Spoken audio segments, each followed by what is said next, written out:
2029 ఎన్నికల్లో తాను పోటీలో ఉంటానని ప్రకాశం జిల్లా జనసేన పార్టీ అధ్యక్షులు వడా చైర్మన్ షేక్ రియాజ్ ధీమా వ్యక్తం చేశారు. ఒంగోలు రౌప్రియం మాల్ నందు నిర్వహించిన మీడియా సమావేశంలో ఆయన మాట్లాడుతూ తాను వచ్చే ఎన్నికల్లో ఎమ్మెల్యే అభ్యర్థిగా పోటీ చేస్తానని అన్నారు. అసెంబ్లీ సీట్లు పెరగనున్న నేపథ్యంలో జనసేన పార్టీ అధినేత ఉప ముఖ్యమంత్రి పవన్ కళ్యాణ్ ఆదేశించిన స్థానం నుంచి పోటీ చేస్తానంటూ తెలిపారు. గత ప్రభుత్వం ప్రజాప్రతినిధులకు ప్రస్తుత ప్రభుత్వ ప్రజాప్రతినిధుల అవినీతికి పెద్ద తేడా ఏమీ లేదని జిల్లా పరిషత్ మాజీ చైర్మన్ ఈదర్ హరిబాబు చేసిన వ్యాఖ్యలపైన ఆయన స్పందిస్తూ హరిబాబు చేసిన వ్యాఖ్యలు ఆయన వ్యక్తిగతమని అన్నారు. అమరావతి రాజధానిపై వైఎస్ జగన్ అసత్య ప్రచారాలు చేస్తున్నారు అంటూ ఆరోపించారు. ఆంధ్రప్రదేశ్ రాజధానిగా అమరావతిని ప్రతిపాదిస్తూ పార్లమెంట్లో తీర్మానం ప్రవేశపెట్టడం పట్ల కేంద్ర రాష్ట్ర ప్రభుత్వాలకు కృతజ్ఞతలు తెలియజేశారు. ఈ కార్యక్రమంలో జనసేన పార్టీ జిల్లా నాయకులు, ప్రముఖ పారిశ్రామికవేత్త కంది రవిశంకర్, పిల్లి రాజేష్, కళ్యాణ్ ముత్యాల, పల్లా ప్రమీల, బుందెల శ్రీదేవి తదితరులు పాల్గొన్నారు. ఆంధ్ర రాష్ట్ర రాజధానిగా అమరావతిని పార్లమెంట్లో నిన్న బిల్లు పాస్ చేసినటువంటి ప్రతి ఒక్క పార్టీకి కూడా ఒక ఆంధ్ర రాష్ట్ర పౌరుడిగా ముందుగా వాళ్ళందరికీ కూడా మా హృదయపూర్వక ధన్యవాదాలు తెలియజేస్తూ ఈ బిల్లు పాస్ చేయటానికి శ్రమించినటువంటి ఆంధ్ర రాష్ట్ర ముఖ్యమంత్రి నారా చంద్రబాబు నాయుడు గారికి, అలాగే ఉప ముఖ్యమంత్రి వర్యులు శ్రీ పవన్ కళ్యాణ్ గారికి, విద్యాశాఖ మంత్రి నారా లోకేష్ గారికి, అలాగే ముఖ్యంగా ప్రధానమంత్రి నరేంద్ర మోదీ గారికి, అమిత్ షా గారికి, ఇంకా కూటమి నాయకులందరికీ కూడా ముందుగా మా హృదయపూర్వక ధన్యవాదాలు తెలియజేస్తూ, నిన్న అమరావతి రాజధాని మీద మాజీ ముఖ్యమంత్రి వైసీపీ నాయకుడు జగన్మోహన్ రెడ్డి మాటలు చూస్తే చాలా హాస్యాస్పదంగా ఉంది. ముందు నుంచి కూడా అమరావతి మీద అక్కసు వెళ్ళగక్కుతానే ఉండారు. ఎంతో పారదర్శకంగా అంతర్జాతీయ ప్రమాణాలతో నిర్మాణం చేస్తున్నటువంటి మన రాష్ట్ర రాజధాని అమరావతిని హేళన చేస్తూ రాజ్యాంగంలో రాజధాని అనే పేరే లేదు అని చెప్పినటువంటి ఈ జగన్మోహన్ రెడ్డిని ప్రజలు కూడా చాలా అసహించుకునేటటువంటి పరిస్థితులు ఏర్పడుతున్నాయి. గతంలో మనం చూసాం, 23వ పులకేసి అని తమిళ్ డబ్బింగ్ సినిమా వచ్చింది. దాంట్లో హీరో వడివేలు. అతను చేసే పిచ్చి చేష్టలకి అతనితో పాటు అతని రాజ్యం కూడా చాలా చులకన భావంతో ఆ సినిమా తీసినటువంటి పరిస్థితులు ఉన్నాయి. ఇప్పుడు మనం చూస్తే 24వ పులకేసి జగన్.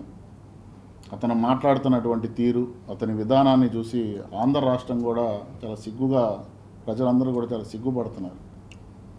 అమరావతి అనేటటువంటి చక్కటి తెలుగు పదంతో గుంటూరు, విజయవాడ మధ్యలో ఆంధ్రుల రాజధాని ఉండాలని చెప్పి కూటమి ప్రభుత్వం దానికి అంగీకరిస్తే మావిగన్ అంట, మరి ఎక్కడి నుంచి వచ్చిందో కానీ ఈ పదం మాకు అర్థం కావట్లా. తెలుగులో మేము ఎప్పుడు కూడా ఒక తెలుగు రాష్ట్రంలో పుట్టి తెలుగు భాష నేర్చుకున్నటువంటి మేమందరం కూడా మావిగన్ అనేది కొత్తగా వింటున్నాం. ఎందుకంటే ఈయన మొదటి నుంచి కూడా పబ్జీ గేములు ఆడుతూ, ఇలా భాష ఎట్టుండిద్దంటే బూతులు మాట్లాడేటటువంటి భాష. మరి ఈ మావిగన్ అనేది కాస్త ఈ మధ్య సోషల్ మీడియాలో కూడా నిన్నటి నుంచి ట్రోల్ అవుతున్నాయి. సరే, మచిలీపట్నం, విజయవాడ, గుంటూరు ఎందుకు, పులివెందల టు కడప రాజధానిగా పెట్టుకొని ఆ 2 ఊర్లో ఈ పదాలు తీయొచ్చు కదా. ఆ పదం పలకటానికి కూడా మాకు నోరు రావట్లేదు. ఇలాంటి బూతులు మాట్లాడేటటువంటి సంస్కృతి. ఎందుకంటే బాప్ ఏకైతో బేటా దస్ అనే పదం హిందీలో ఉంది. అలాగే నాయకుడు ఇలాంటి విచిత్రమైనటువంటి మాటలు మాట్లాడుతుంటే ఆ పార్టీ నేతలు కూడా ఇలాగే బూతులు మాట్లాడుతున్నారు. రాష్ట్ర రాజధాని అమరావతి ఎంతో నిర్మాణం 50,000 కోట్లు పెట్టుబడి పెట్టి కూటమి ప్రభుత్వం వచ్చిన తర్వాత ఎంతో గొప్పగా రాజధాని నిర్మించుకుంటున్నటువంటి పరిస్థితులు కూటమి ప్రభుత్వం ఈరోజు కల్పిస్తుంది. దానికి కేంద్ర ప్రభుత్వం కూడా సహకరిస్తుంది. అలాగే ఉప ముఖ్యమంత్రి పవన్ కళ్యాణ్ గారి గురించి అవాకులు చవాకులు పేలుస్తున్నారు. గతం ప్రభుత్వ హయాంలో రాష్ట్రంలో పంచాయతీ 25వ స్థానంలో ఉంటే పవన్ కళ్యాణ్ గారు వచ్చి ఆ శాఖను తీసుకున్న 20 నెలలకే పంచాయతీ శాఖ అనేది 1వ స్థానంలో నిలబడినటువంటి పరిస్థితి ఈరోజు ఆంధ్ర రాష్ట్రం. గతంలో అసలు పంచాయతీరాజ్ శాఖ మంత్రి ఎవరో కూడా ఆంధ్ర రాష్ట్ర ప్రజలకు తెలియదు. ఈరోజు పంచాయతీరాజ్ శాఖ పేరు ఎత్తంగానే రాష్ట్రంలో గుర్తొస్తుంది ఒక పవన్ కళ్యాణ్ గారు మా పేరే.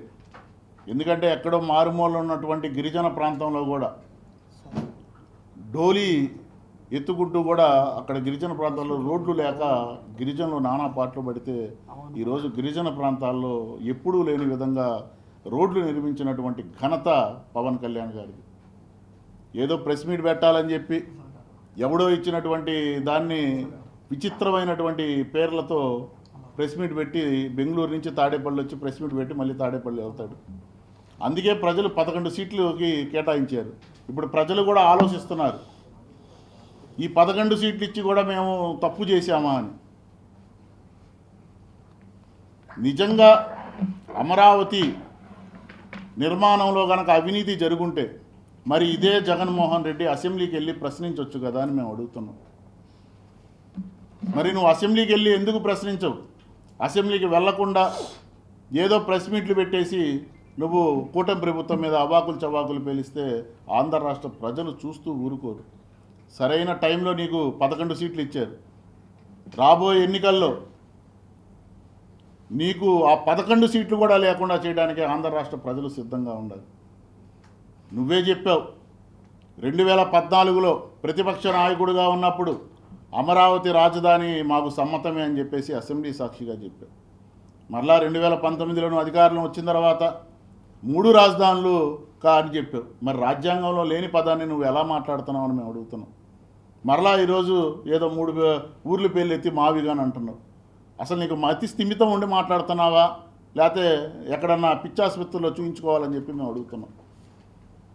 ఇదే పందా కనుక వైసీపీ నాయకులు, వైసీపీ అధ్యక్షుడు కనుక చేస్తే రాబోయే రోజుల్లో ప్రజలు కూడా సరైన బుద్ధి చెప్తారు. ఎందుకంటే వైసీపీ నాయకులకి మొదటి నుంచి కూడా విధ్వంసం, ఈ రాష్ట్రంలో విధ్వంసం సృష్టించాలి, కులాలను రెచ్చగొట్టాలి, ఈ రాష్ట్రానికి పెట్టుబడులు రాకుండా చేయాలి, ఈ రాష్ట్రం అభివృద్ధి చెందకూడదనేది కేవలం ఒక్క అక్కసుతోనే జగన్మోహన్ రెడ్డి ఈ రాష్ట్రంలో ఉన్నాడు.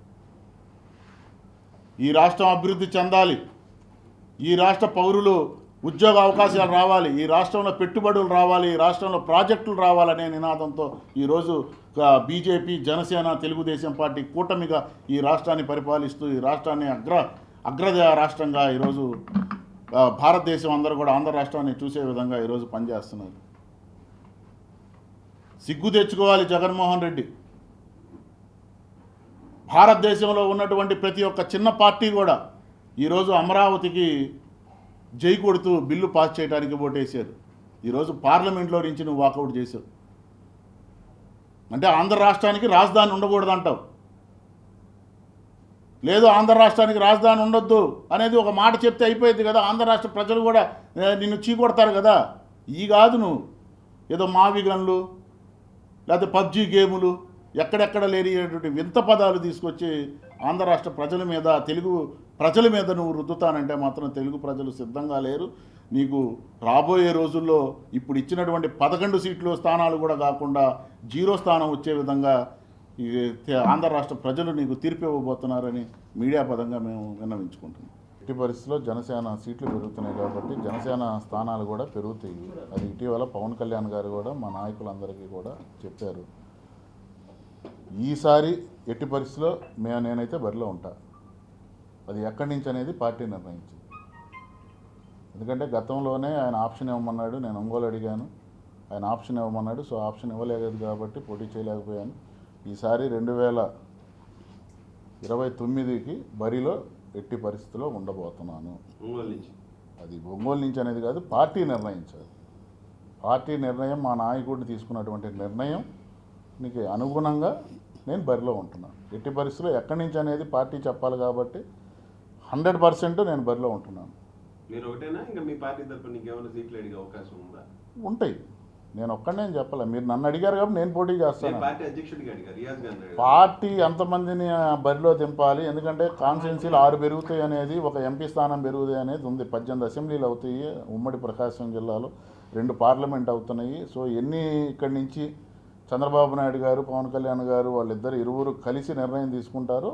దానికి అనుగుణంగా ఇక్కడ ఎవరు పోటీ చేయాలనేది పార్టీ నిర్ణయించింది. దానికి తదనుగుణంగా వాళ్ళందరూ కూడా పోటీ చేస్తారు. మీ షేర్ ఏమైనా ఉందా? మీరు ఏమైనా అనుకుంటున్నారు 18 సీట్లని ఇప్పుడు షేర్ నిర్ణయించడానికి ఒక జిల్లాలో మేము కాదండి, పై స్థాయి ఏమైనా పై స్థాయిలో పవన్ కళ్యాణ్ గారు తీసుకుంటారు. టోటల్గా రాష్ట్రంలో జనసేన పార్టీ ఎన్ని పోటీ చేయాలి, తెలుగుదేశం పార్టీ ఎన్ని పోటీ చేయాలి, బీజేపీ పార్టీ ఎన్ని పోటీ చేయాలనేది ఆ యొక్క పార్టీ అధినాయకులు నిర్ణయం తీసుకునే దిశగానే మా నిర్ణయాలు ఉంటాయి.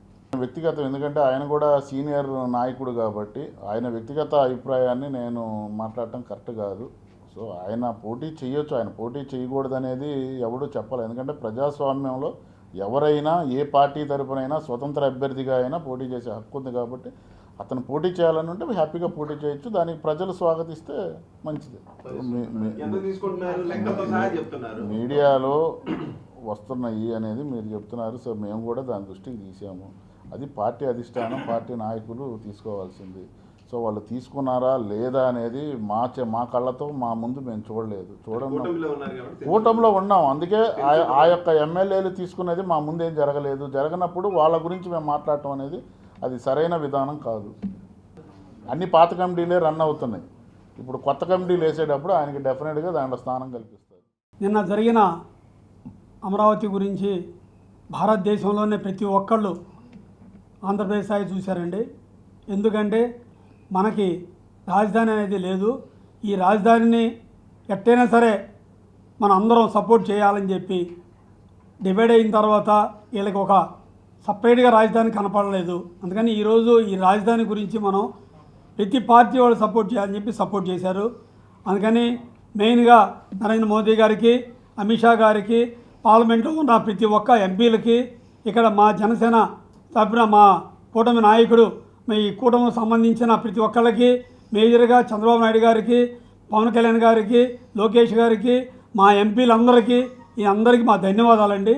ఎందుకంటే మాకు రాజధాని ఏర్పాటు చేశారు. ఇప్పుడు వీళ్ళందరూ ఎన్నో కష్టాలు పడి రాజధాని ఏర్పాటు చేశారు. ఈ రాజధాని అనేది మనకి అమరావతి ఇక్కడ కరెక్ట్గా గంటంబావు జర్నీలో మనకి రాజధాని ఉంది.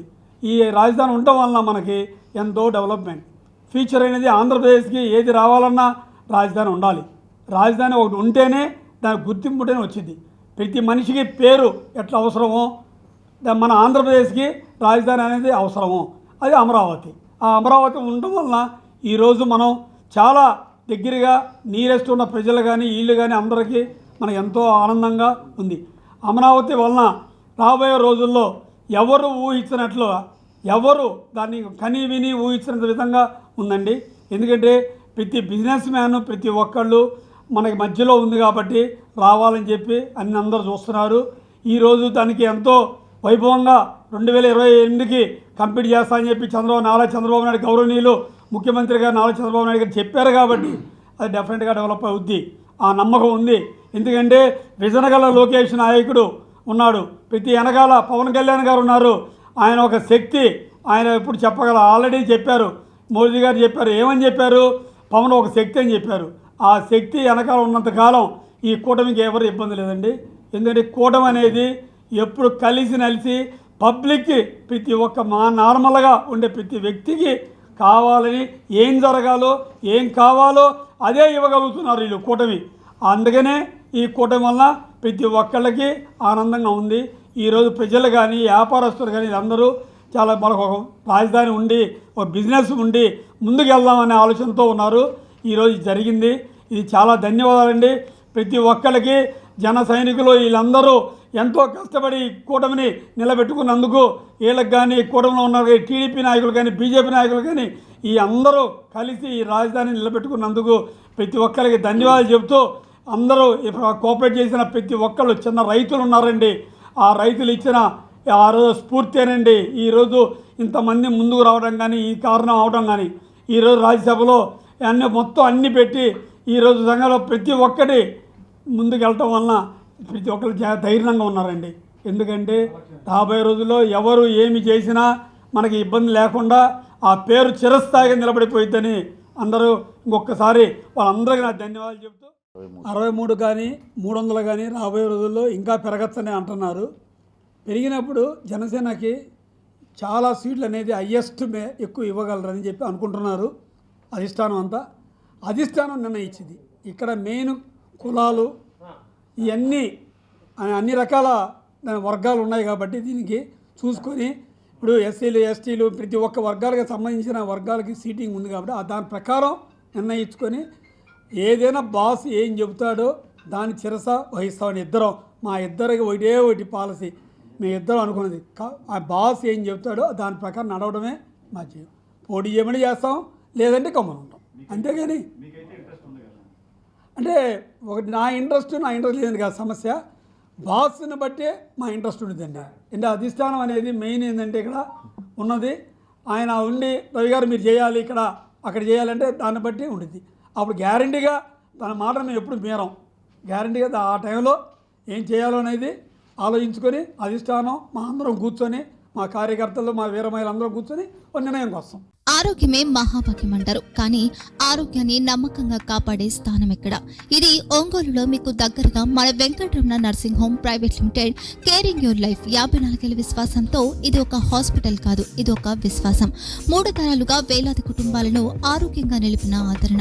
మా నిపుణుల వైద్య బృందం మా దగ్గర అనుభవం కలిగిన బృందంలో అందించే సేవలు neuro surgery, general medicine, diabetes, pulmonologist, general surgery, ophthalmology, urology, orthopaedic, ENT, paediatrics, dental surgery, anaesthesiology, gynaecology, cardiology, emergency మరియు క్రిటికల్ కేర్. ఒంగోలులో ఆరోగ్యానికి ఒక కొత్త శకం ప్రారంభమవుతుంది. వెంకటరమణ ఐ హాస్పిటల్ ప్రారంభించబడింది. కంటి ఆరోగ్యానికి ప్రత్యేక పరిష్కారంగా ప్రభుత్వ ఉద్యోగులు, రిటైర్డ్ ఉద్యోగులు మరియు వారి కుటుంబ సభ్యుల కోసం ఈహెచ్ఎస్ ద్వారా వైద్యం, క్యాష్లెస్ సేవలు, మెడియాసిస్, స్టార్, జీహెచ్పిఎల్, ఆదిత్య బిర్లా, బజాజ్ అలియన్స్ మరియు ఇతర ప్రముఖ హెల్త్ స్కీమ్లు అందుబాటులో ఉన్నాయి. ఆరోగ్యశ్రీ, డాక్టర్ ఎన్టీఆర్ వైద్య సేవా నిధి అందుబాటులో ఉన్నాయి. చిరునామా ఆర్టీసీ బస్ స్టాండ్ ఎదురుగా Kurnool road, Ongole. Phone number 08592282623, cell number 9100679099, eye hospital number 9866484770, website www.venkatramanarsinghome.com, Facebook www.facebook.com/pkrnh. Venkataramana nursing home, 3 తరాల విశ్వాసం, నూతనతతో కూడిన సేవ. మేము కేవలం చికిత్స చేయము, మేము శ్రద్ధ వహిస్తాం, పరిరక్షిస్తాం. సేవ చేయడం మాకు ధ్యేయం.